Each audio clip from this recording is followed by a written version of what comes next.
We are back on Fantasy Football Today, DFS, and as promised in the last episode, we're talking a little bit more best ball, but a lot more player and team takes, which we all know is very translatable to week one of the NFL DFS season, which I am super excited for. I've got Meg Shoup joining us. Meg, how you doing? I'm doing great, Sia. I, again, just love being back talking, DFS, best ball, just NFL with you. And so I am counting the days and so excited and so ready to talk some more best ball now team takes with you.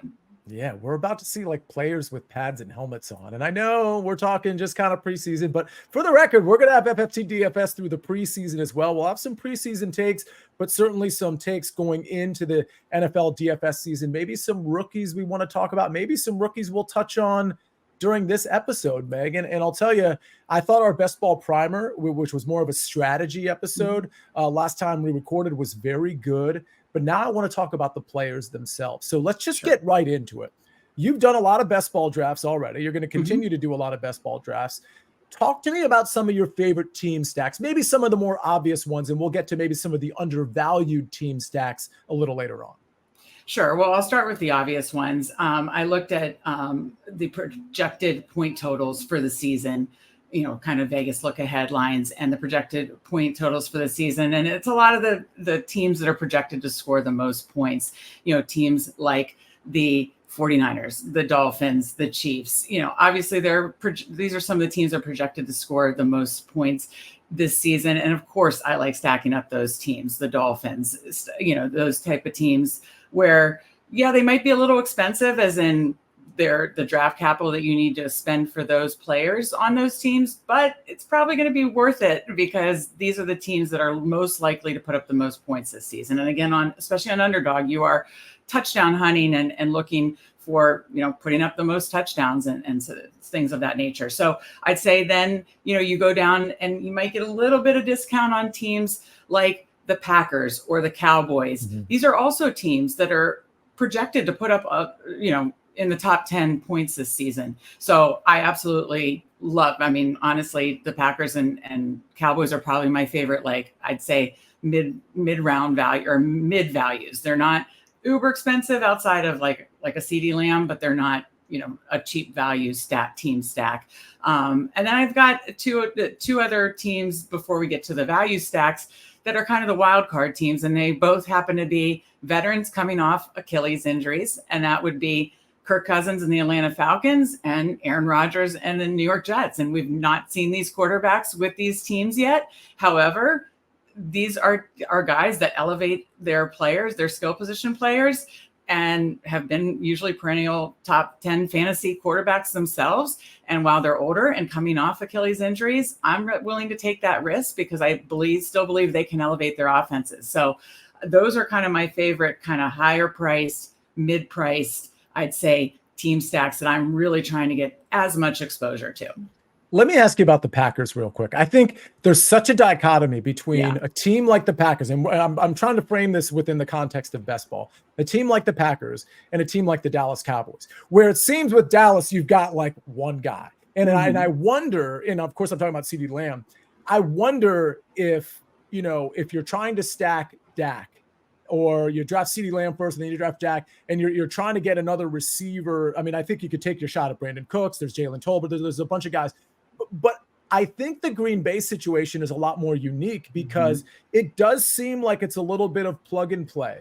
And there's so many different receivers. I mean, you go down the board, Christian Watson, if he's healthy, is great. Jaden Reed, if healthy, is great. Romeo Doubs, Dontavian Wicks. He also had some injury issues here and there. I mean, you can even go to like Luke Musgrave and Tucker Kraft, where if we're talking correlating with Jordan Love, I guess my question for you is specifically about the Packers. How are you willing to invest more equity in terms of number of draft picks in best ball in the Green Bay Packers receivers, because that the portfolio is so diversified? So as with the Cowboys, maybe you're trying to get Lamb and somebody else with Dak Prescott. Maybe with the Packers, you're trying to get Love with maybe 3 pass catchers because you're not exactly sure which one's going to shine. That's a great question. I usually am trying to get love with two pass catchers because we don't know which two are going to, kind of outperform their ADP. I don't think they're all going to get there. All four receivers and Luke Musgrave. I don't think they're all going to pay off their ADPs. I will say they're all at different prices. Jayden Reed goes the highest, then followed by Watson, and then you can get Doubs and Wicks a little later, and then Musgrave goes in that like 145 to 150 range. So as far as ADP goes, so, it's not like you have to spend first, second round capital on them, but there is a concern, right? And I just wrote an article on CBS that I'm kind of just, what I'm going to do is try to get exposure to all of them, but not be overexposed to any of them, if that makes sense. And that could burn me if it is just Christian Watson's hamstring is fine and he has this monster season and you do want to be overexposed to him. That might not, but I'm going to kind of play it safer in that, I don't know. I cannot tell you right now which Packers receiver or receivers are going to be the ones you really want to have a lot of. I think that's impossible for anybody to predict right now before the training camps and preseason. But, I am going to just be exposed to all of them, but not overexposed to any. That's how I'm handling it. And I do like doing it around at least two with Jordan Love when I stack Jordan Love, because again, we don't know which ones are going to pop off. Yeah, I do. It's going to be Dontavian Wicks. There you go. You do. Luke Musgrave. Listen, here's the thing about Christian. You heard it here first. I'm not really that cocky about it. I can tell you this about I have my own little story here. I've been pretty athletic my whole life, and I was sprinting exactly 25 days ago. And for the first time in my life, literally, I pulled my hamstring in a very significant way where I hurt it. It felt like a pop. I don't know if it was, whatever. Okay. But the point is, I started doing some investigating about hamstring injuries because I want to get back on my feet. And I am back on my feet, but it's still an issue. Mm-hmm. And these things are so tricky. I mean, you hear the Christian Watson stuff about, I guess he's been to several specialists and they're really trying to manage it. And it might sound funny to people, really, it takes this much to manage, but hamstrings are so tricky and they're so tied into different parts of your body right. that can also be causing the issue. And so I really hope for the best for Christian Watson. It's amazing what Jordan Love did with Christian Watson being on the sideline so much. And even when he was on the field, it seemed like he was hampered or at least about to be hampered.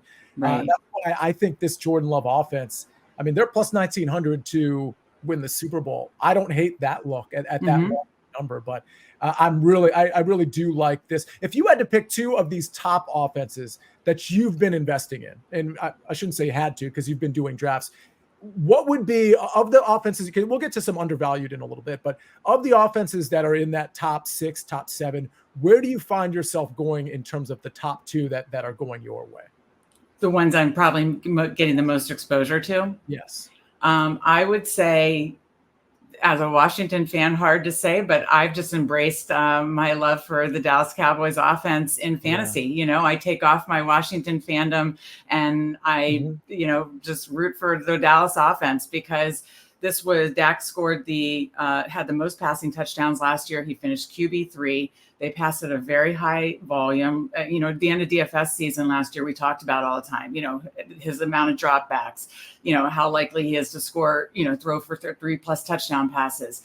I think it's going to be the same this year. Obviously the running back room is Zeke Elliott and Rico Dow. That doesn't give me hope that then they're going to become, a lot more balanced or run heavy. So for me, it's Dallas Cowboys. And then I am getting a ton of exposure to the 49ers when I pay up. So I'd say the Dallas Cowboys, 49ers when I pay up, and I'll give you a third is the New York Jets. They're not I think they're more ranked 10th or 11th as in projected points this year. But I really think Aaron Rodgers, if he can stay healthy, could just absolutely elevate that offense. With Breece Hall, Garrett Wilson, and then even going down, if Mike Williams can stay healthy, Tyler Conklin. I just like that Jets offense. So those are the 3 that I'm probably have a ton of exposure to. Yeah, I like the Jets to win the AFC East. When the lines came out, too. they were plus 240, and I'm like, that number's not right. Mm-hmm. And of course it wasn't right because now it's plus 185. They're there with the Dolphins and the Bills, they're all in a similar range. And they're 20 to 1 to win the Super Bowl. And to your point, and this is not a best ball take or a DFS take, but if Aaron Rodgers is healthy the whole season, there's no reason this team can't A, make the playoffs, but B, absolutely be a force in the playoffs and potentially make it to the AFC Championship. And, you kind of wait and see what happens there. I think the Bills are going to take a step back. I think the Dolphins are going to take a slight step back. So yeah, I'm kind of big on the Jets as well. Well, that's what's beautiful is the best ball, DFS, and sports betting all kind of do blend together in a way. You can implement certain things in the betting market, like I talked about anytime touchdowns before. You talked about Super Bowl odds.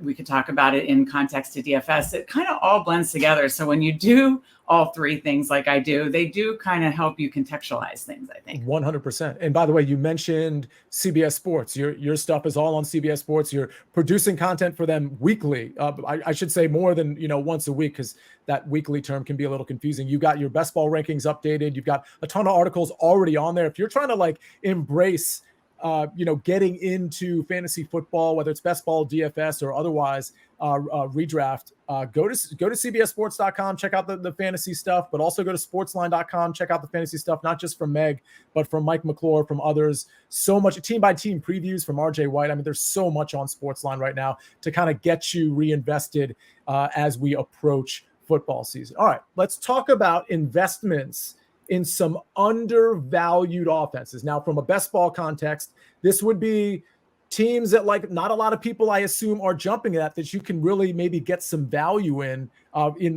terms of ADP and things of that nature.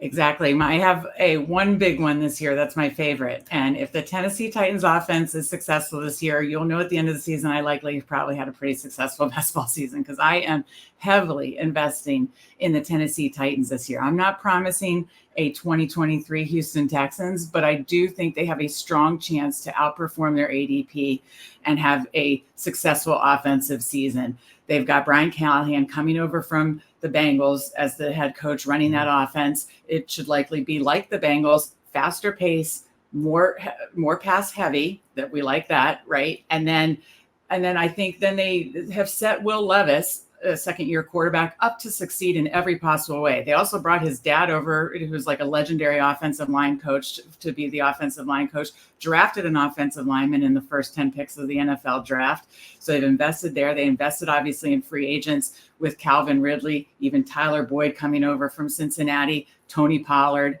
So Will Levis has every opportunity to succeed. If he can stay healthy, I believe this Callahan offense should be pass heavy and has the weapons to do it. So I am very, very, very heavily invested in the Titans, because they are all, in my opinion, priced way too low. I have them all of them, every single one of them, ranked higher than their ADP.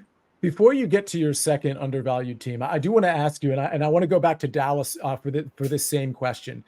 If you're stacking Will Levis in best ball, who are the most prominent players? Because I don't want to say just pass catchers, because you might be investing in Tony Pollard as a part of that stack. So if you can name three players that you find yourself getting, whether it's from a value standpoint or not, that you find yourself getting with Will Levis. And I want you to answer the same question with Dak Prescott, because a lot of people might be like, well, okay, you're doing Dak Prescott and CeeDee Lamb, but are you, it's best ball. You're probably investing in some other pass catchers too. So let's start with Tennessee. Where do you find yourself going most of the time?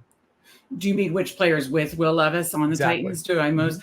Calvin Ridley is the one I have the highest exposure to. And actually that would surprise some people, because he is priced higher than Hopkins. But, there is the quotes that he could be used in that Jamar Chase role. I don't think the Jaguars used him effectively last year. I think a lot of his targets were down the field, along the boundary. I think Callahan's offense will use him more creatively. So, I'm being very hopeful and projecting that, but that is my hope. But I still like DeAndre Hopkins too. With that said, I have plenty of exposure to Hopkins as well. So I would probably say, because it comes at different price points, I would say I most likely stack Will Levis with Calvin Ridley and then Chigakonkwo later, because you can get him, the tight end, so late in the draft. Yeah. And I still think, while they now have a lot of targets or mouths to feed, that that hopefully he could still get involved in this hopefully high powered passing game. And Dallas, who I assume it's Dak. You're having to pay up a little bit for CeeDee Lamb, but then you're getting Dak. Is there a third pass catcher that you find yourself going to? It's funny you say the Dallas stack, because I think it's a success bias, but you always, when something's worked for you in DFS or sports betting or in basketball, you kind of lean into that a little bit more, right? So my Best Ball Mania 3 finals team was a 4-person Dallas stack at the 4 different positions. And it was Dak, Zeke. It wasn't Lamb. It was, I think at that time, Gallup and Dalton Schultz. So what I like about that is that you can get players at different prices. It's not like the Dolphins where you have to pay for a Chain and Waddle and Hill all up front. It's you can spread it out. So probably my favorite stack on Dallas. I wouldn't mind running that back and trying to run back the BPM 3 finals team and getting like Dak, Zeke, Lamb early. He goes number 2 usually in drafts, and Jake Ferguson. That would be the dream. Yeah. I mean, listen, I don't hate it. Like whether we think Zeke is washed or not, I mean, he has proven to be a pass catcher, and he's, it's him and Rico Dowdle, like you said. I mean, Royce Freeman is on this team. Anytime touchdown market, what's Zeke going to be week 1? Like plus 140 or something? I'm not a line setter, but like he's going to be fairly likely. He's still going to be probably that goal line back. So, and I will say I absolutely love Brandon Cooks too. So work that into your Dallas stacks as well. And I've been taking Tolbert. You can get him in Tolbert in the last round. I do believe Tolbert will be the wide receiver 3. He has every opportunity to do that. So getting a piece of the Dallas passing game in the last round, sign me up. Tennessee, do you take somebody like Treylon Burks in the last round as well, or have we moved on past Treylon Burks? I've moved on past Treylon Burks. I think honestly, Boyd coming over from Cincinnati, with the familiarity with that offense, I would rather take a Boyd in the last round. Yeah, that makes sense. Last round. By the way, Dallas is one of the 4 o'clock games in week 1. And they play. We love our short slates.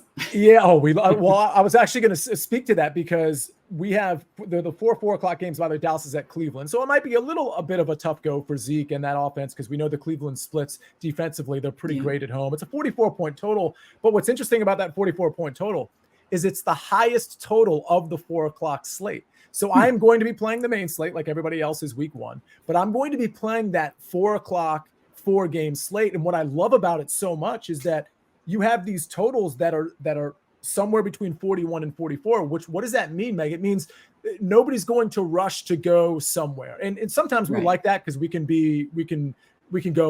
go somewhere else. Right. But I love the fact that it seems just like even across the board, those 4 o'clock games, just to whet the appetite for DFS. I like it. Again, we play the main slate, which will include these games, but Meg and I and a lot of other people like to play the afternoon slate as well and just kind of lower the ranges a little bit. Denver at Seattle, that's a 42.5-point total. The Raiders at the Chargers, 43.5-point total. And then the next 2, Washington at Tampa, 41.5, and Dallas at Cleveland, 44.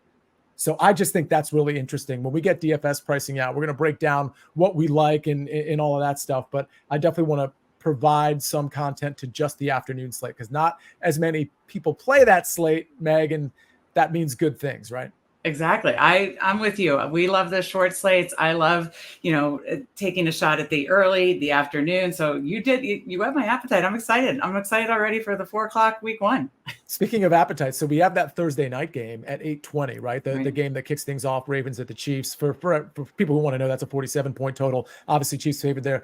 But Friday night is that game in Brazil. So we don't go Thursday and then have to wait for Saturday college football and then Sunday NFL. We go Thursday, Friday, Saturday, Sunday. We'll have NFL the whole time. And that Brazil game is also at 8:20. Very easy to remember. So Thursday and Friday, same time kickoff. We'll have 2 showdown slates there. And what's really cool is I'm guessing DraftKings is going to put out, maybe FanDuel as well, a 2-game slate so that you don't have to play showdown if we don't want to. It can almost be that like AFC, NFC championship format where we've got the 2 games to pick from. And I like that a lot more than showdown. So I trust that DraftKings is going to do that. I'm so excited, Meg. I'm so excited. I'm so excited. Okay, this is getting me more excited. This is getting me more, really, Well, let's go from teams to players. Let's talk about, I don't want to make the show too long, but I want to talk about some of these players that perhaps are getting overdrafted. Their ADPs are too high, and then maybe some players that are being underdrafted where they have value. But I do want to note, because I cut you off, the Chargers. That's another team just in general that you find undervalued, correct? Sure. Yes, I do. And we have Justin Herbert now going in the 130s. Sometimes he'll fall to the 140s ADP. I just think we're going to look back at the end of the season and be like, really? And I think it's a lot because of narrative.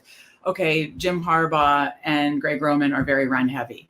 Great, but that doesn't mean this is still an elite quarterback we're working with. Okay, and yes, I know he lost some of his major weapons, but what if he does have a connection with Ladd McConkey? Josh Palmer's always kind of been like a steady Eddie for him. What if I don't think that we should just kind of rule out the fact that this is still one of the top quarterbacks in the game right now. And we're letting him fall all the way to the 140s in best ball drafts. So that's crazy to me.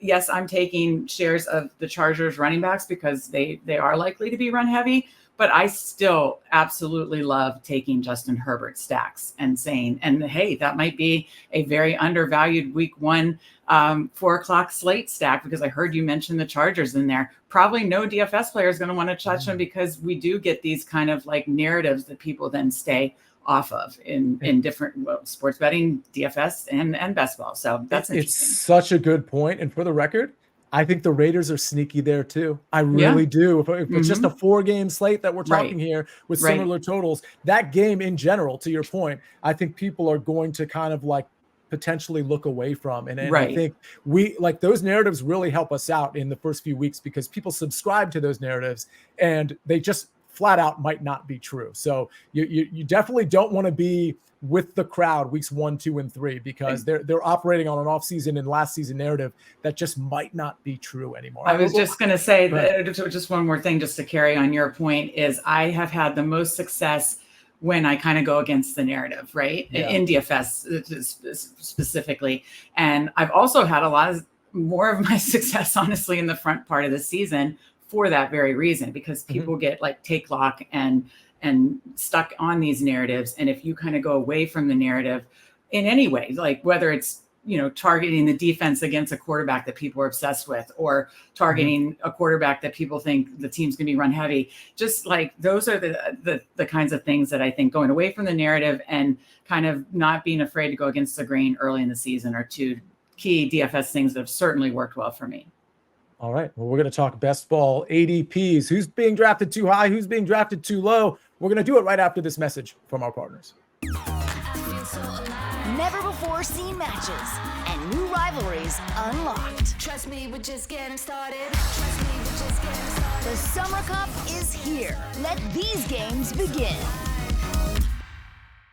All right, we're back on Fantasy Football Today, DFS. I'm joined by Meg Shoup. You can catch all her content on CBS Sports, Sportsline, at FanSpeak as well. And you can catch my content on the Early Edge on Fantasy Football Today, DFS. We are everywhere. Make sure you follow us on Twitter. I'm at Nejad. Meg is at Meg08 DFS. Let's start talking ADP. Let's talk about a few players that are, in your opinion, being drafted too high. Sure. Yeah. The first one I'll mention is the guy that I had 50+ percent exposure to last year, and that's tight end Sam Laporta. He was going obviously early in draft season, as late as 17th, 18th round. He probably worked his way up as high as 12th, but I took him all draft season because I saw his path to tight end 1 with the Lions, and it worked out rather well for me. But now he's going in the 3rd or 4th round, and it's just too high of a price to pay for me. Now the elite tight end prices are down this year compared to prior years. In prior years, we had to get Kelsey in the 1st round. That's not the case anymore. I just still think this is a very heavy price to pay. It's not that I don't think Sam Laporta in a vacuum can have a successful season. I do. I love the Lions offense, but they also can get a little run heavy in the red zone. And of course, let's not forget about Amon-Ra St. Brown. So with all those factors, I just cannot pay that 3rd, 4th round price tag on Sam Laporta that often. So that's my biggest one, and honestly my weirdest one, because it was the guy I had the most exposure to last year. The next one that's like the biggest fade for me, that I actually have sprinkled Sam Laporta in now and then, but I have been fading Zay Flowers from the Ravens. Why? Let's go back to the anytime touchdown market conversation. On his own team, when everybody's healthy, he's probably the 4th most likely in the anytime touchdown market. When you think about it, that goes for obviously Derrick Henry now, Lamar Jackson, of course, and Mark Andrews, I would say would be more likely to score than him. He scored, I believe, 5 of his 6 touchdowns last season while Mark Andrews was out last year. So for that reason, I sound like Shark Tank. I'm out. I just can't pay that, that high of a price tag for him, because I believe he's going in around the 4th round as well. it's not that, and in a lot of these cases where I say their ADPs are too high or I'm fading them or I'm going to be low on them, it's not that I don't think they're great players. Of course, I think they're great players. It's just, I think the players going around them are better or going to pay off their price more. And so he's the second one. I'd say my third biggest one is a rookie. I love Marvin Harrison Jr. I think he's going to be amazing, but I just don't think him going now, he was going sometimes in the first round. He's usually going the top of the second round. I just think that's gonna, he has to literally, I think, hit his like 90th percent outcome to pay that off as a rookie. So, I like the Arizona offense. I love him as a talent and a rookie, and I'm excited to see him play, but it's the price tag and it's who he goes around. I love Drake London. He goes next to, and again, I'm very high on, Kirk Cousins elevating that offense. I would much rather take a Drake London, who I think could have an absolute breakout season with finally playing with a good quarterback. So those are probably my three biggest that people would be like, whoa, these are amazing players. Yes, they are, but it's that I like the players going around them better. Yeah. And I mean, I think you said it best you basically said, don't confuse this with me not thinking they're good players. This all comes down to value. Ultimately, what being too high in ADP means is that people like these players just more than how they're going to pay off their price tags, if you will. Right. We have the same conversation in DFS, although DFS has a different layer because of ownership and things of that nature. Sure. But listen, I like Marvin Harrison to be the rookie leader in receiving yards at plus 150, but that doesn't mean I don't disagree with what Meg said about him going at the top of the second round being too high. I mean, that's the difference. I can still love Marvin Harrison props or love a prop for Marvin Harrison, but not necessarily like him that high. I agree with you on the Drake London take. But the funny thing about Marvin Harrison, and I think you could say this about Drake London too. Like Drake London has Kyle Pitts arguably as like another pass catcher, where Marvin Harrison has Trey McBride. But the rest of that receiver room on both of those teams is pretty barren. Like I'm looking at Arizona. It's Michael Wilson, Zay Jones, Greg Dortch, Chris Moore, Zach Pascal, and a few other names. So it's going to be. I think Arizona's situation is just interesting in general. But let's talk now about, and I think this is the more important conversation. Too low ADPs that are too low that you're grabbing these guys because there's value there. Sure, and a lot of these guys are early or kind of in the mid-range, because obviously everybody has their favorite sleepers late in drafts. So, and of course, if you hit on sleepers late in drafts, that can be a key to best ball success. But I'm going to mention some guys early that I think are going too low. And it kind of comes from two positions, quite honestly. First of all, I think all the quarterbacks are and it's not just Dak Prescott, it's a lot of those quarterbacks, once we get past the elite quarterbacks, and I mean the dual threats, the ones that can get there either on the ground or in the air. Once you get past all of those, and even CJ Stroud after that, so like the top 4 or 5, and then CJ Stroud, once you get past that, there's like a drop to like the 7th or 8th round where you can get quarterbacks from the 7th round all the way to the 13th round. And we're talking, it's just loaded with guys that while they don't have the same rushing upside, they still have an upside. And that's quarterbacks like Dak Prescott, Jordan Love, Brock Purdy, Justin Herbert, guys I mentioned, guys like Kirk Cousins, Aaron Rodgers coming back from injury, of course, the rookie quarterbacks. So it's just loaded in that area. And I think, and it kind of speaks to my 3 quarterback build and liking that. To me, I'd rather stack 3 quarterback, and that's not that I'm not doing some of the elite quarterback builds and taking some of Hurts and Allen and Lamar and Anthony Richardson. I am, but I really, really, really love that whole range of quarterbacks going all the way from the 7th to 13th round, and I think they're all quite honestly undervalued. Yeah, I mean, Brock Purdy and Jordan Love and Dak Prescott really jump out to me.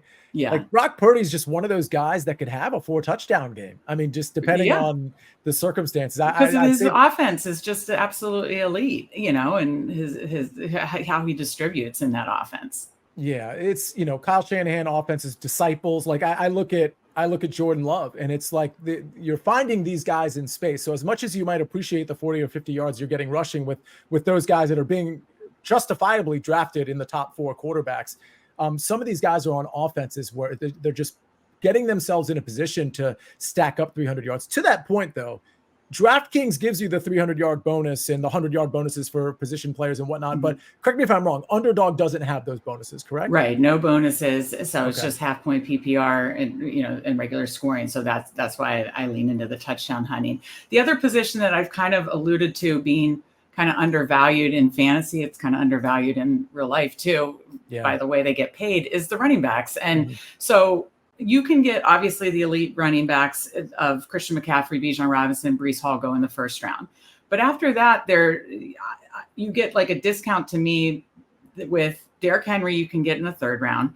You can get running backs like Isaiah Pacheco in sometimes all the way to the fifth round, fourth or fifth round, and Josh Jacobs in the fifth or sixth round. And these are guys that in this era, we don't have as many, projectable volume, bell cow running backs. These are still, I'm not saying that they're not going to have some other running backs cut into their workload, but it's not like they're in like true timeshares. And so, and again, talking about anytime touchdowns, I really think these are guys that are going to be the goal line backs. So I just love all these running backs. And I think they're all undervalued, as it speaks to how sometimes I do want at least, whether it's a hero build, one of them, whether it's in the first round or maybe a couple of them, whether it's like, I do get like a Breece Hall or Bijan in the first round, and then I get a Derrick Henry or a Bijan and Pacheco, something like that. I don't mind that. And again, I talked about it in our other show about keeping with that pacing. As long as I still keep that pacing with receivers and don't fall too far behind, then I can still do that. And I still feel like then I'm taking advantage of, you're letting Derrick Henry, who could lead the league in touchdowns. You're letting Isaiah Pacheco and Josh Jacobs, who could still be workhorses for their team and get those goal line touches. You're letting them fall to the fourth, fifth, sixth round. That's just way too far for me. And so I think they're very undervalued. And then one receiver I love, and maybe it's just because he's been so good to me in the past in DFS and best ball, is Cooper Kupp. I just think he was injured last year. I think he was playing injured all last year. And yes, I love Puka, and I'm drafting Puka in the first round some.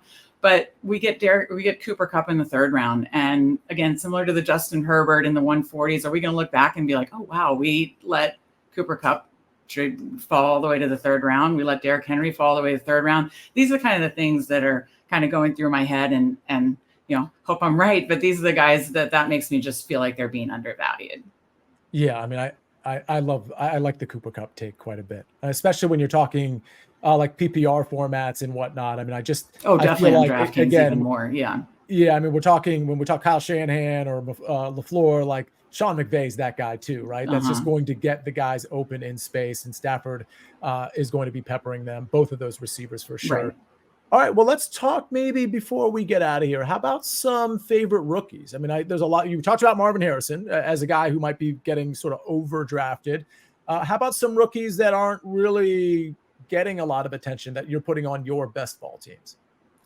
Yeah, my favorite one I kind of alluded to when talking about Justin Herbert. And my favorite rookie that I'm drafting is probably Ladd McConkey from the Chargers. I just think he has an absolute path to be wide receiver one. Early reports in minicamp OTAs were that he looked the part that everybody talked about in the pre-draft process, and then he had an early connection with Herbert. So I'm trying to draft. I just actually wrote an article about this on CBS, that I'm trying to draft as much of them now, because I think when training camp starts and preseason heats up, that this is a guy that is going to get steamed up. We see this with a lot of rookies, that people see the rookies in the uniforms playing in preseason, and then they shoot up the rounds and rounds and rounds. And so I'm trying to take as much Ladd McConkey now, because if it's as good as it was in minicamp, in training camp and preseason, I think he could go way up, and I just see his path to wide receiver one. So he's probably my favorite, kind of in a couple undervalued ones. Of course, I do like the other rookie receivers. Different ones are in different spots. Malik Neighbors doesn't have a great quarterback. Rome Odunze is in a crowded wide receiver room. So I'm a little more cautious with them. Another rookie I actually like a little later at value is actually Roman Wilson for the Pittsburgh Steelers. Unless there's a crazy trade, he's set to be the wide receiver too. I would think. I mean, are they really going to have Van Jefferson as their wide receiver too? Right. I think Roman Wilson should fit right into that Deontay Johnson role, and he's being very undervalued right now in drafts. So I like Roman Wilson as another rookie later in drafts. And then my sleeper rookie would be Similar to Sam Laporta last year, but not promising Sam Laporta results, is Jatavion Sanders from the Panthers was drafted in the 4th round. Because of that, people just have tossed him aside. You can basically get him in the 17th, 18th, the last round or two of best ball drafts. What is similar to Sam Laporta is I don't really think that he has a lot of competition to be tight end 1. You've got, Tommy Tremble and Ian Thomas.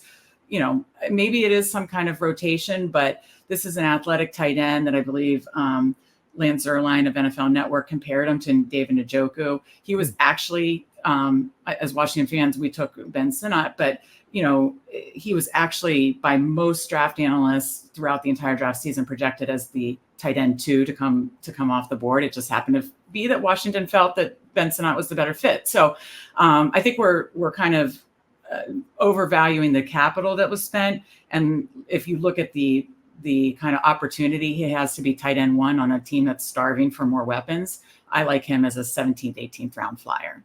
Yeah, that's interesting. You made me reflect, and I know it's a new administration in Washington, but you made me reflect on all, and I think Sinnott's good, by the way, on all the draft mistakes we've made over the last really 30 years since we were a good football team.